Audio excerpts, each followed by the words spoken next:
What's up, Pikapops? I'm here with the first episode of the 3R's. Today we're going to be talking about some recent developments within the Pokemon franchise. That is kind of surprising, seeing as though that I should be out catching Pokemon and so should you, because Pokemon Go has been officially released for iOS and Android users in the US. Though I believe Japan, Australia, and New Zealand got first dibs on July the 6th. Then it was on Google Play, and then after a couple hours it was released on for iPhone and iPad users. For the longest time I thought it was going to be for Android users only, because you think they'd release both together. Normally it's iOS first and then Android. Not bashing on Android users, that's just how it is. But you guys have no idea. I was on the App Store just refreshing and opening and closing and just searching and all this stuff, and also checking back to see if the Pokemon Go Plus was going to be back in stock anytime soon. And I see that people are scalping the ever-living crap out of the Pokemon Go Plus pre-order. I'm like, guys,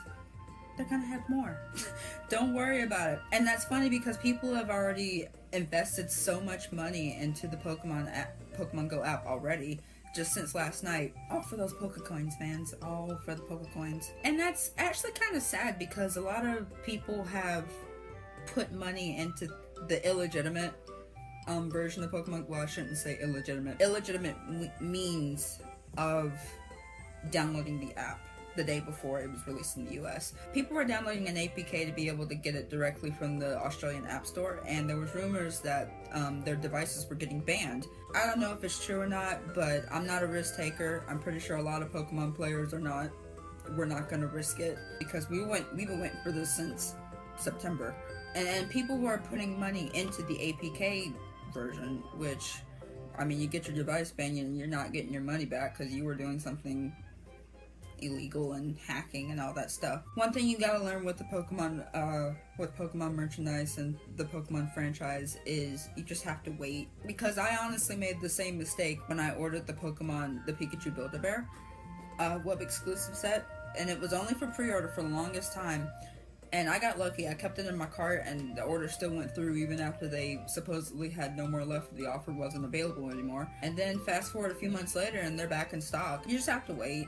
And I know waiting is horrible, especially just for any gaming franchise, but that's just how it is. My personal experience with Pokemon Go was actually really great. My starter was Charmander, which I named Raiden. I don't know why I named it Raiden. It just sounded nice. And then I caught a Squirtle, which I named Blue Baby, and a lot of you will get the reference. Blue Baby is a character from the Binding of Isaac.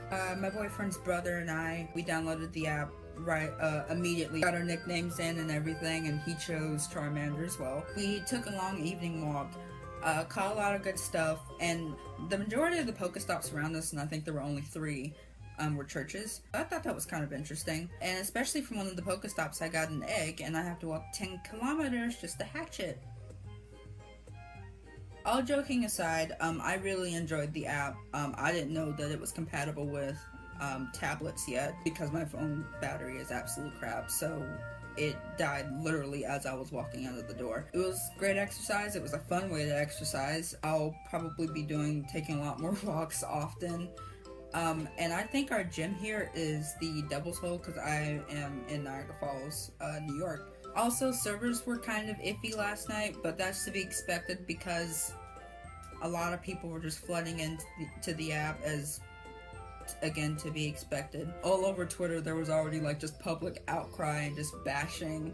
The servers will eventually be able to hold all that trainer traffic, so people just calm down. This is a fairly new process for a lot of people that are working on Pokemon Go development, and so there's probably going to be a lot more patches to come. Patience is a virtue. In other recent news, today a trailer was released for another Pokemon named Salandit? I'm just gonna say Salandit. It is the first poison and fire type. Because of that type set, its poison type moves are now gonna affect steel. The design of it is actually not that bad, seeing as though the last few Pokemon that have been released haven't really been that good. Well, I shouldn't say not good, but they were just kind of... Anyway, I don't really know how to feel about this, because not saying that Salandit is different, like their type their typeset is contradictory, but because it affects steel type Pokemon, which I really don't know how to feel about that, because I'm not really the biggest fan of contradicting typesets. For example, Hoopa Unbound, I think is Dark and Psychic. Majerna is Steel and Fairy. Volcanion, Fire and Water. I believe the first Pokemon with a contradicting type was Chinchou from Generation 2 with being Water and Electric. And Rowlet recently made history as being the first Grass and Flying type starter. I really wouldn't try and make too many of these contradicting type Pokemon, because then type effectiveness gets muddy. It's especially confusing for new people coming in. There just doesn't need to be too many, because it is an interesting feature of the Pokemon franchise, but I don't think there needs to be, you know, an overflowing of this, like, oh, let's just do Fire and Water for the heck of it. It turns into just a gimmick. And then think about it from a TCG player standpoint. There's a new expansion coming out in August. I think it's called Steam Siege.